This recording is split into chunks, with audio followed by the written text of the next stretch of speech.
发什么呆啊？你怎么了？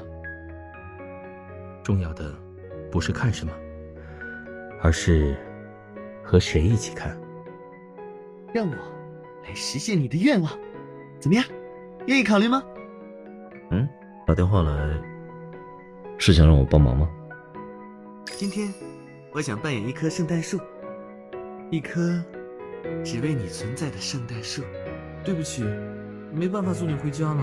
圣诞快乐，每天都要快乐。下次见面的时候，叫我许墨吧。我，李泽言，我送你回家。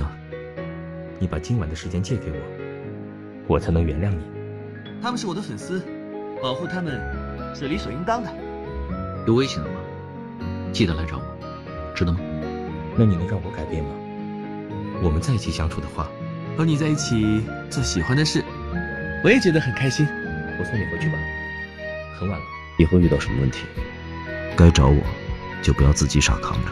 就算只有你一个人喜欢，我也会认真拍的。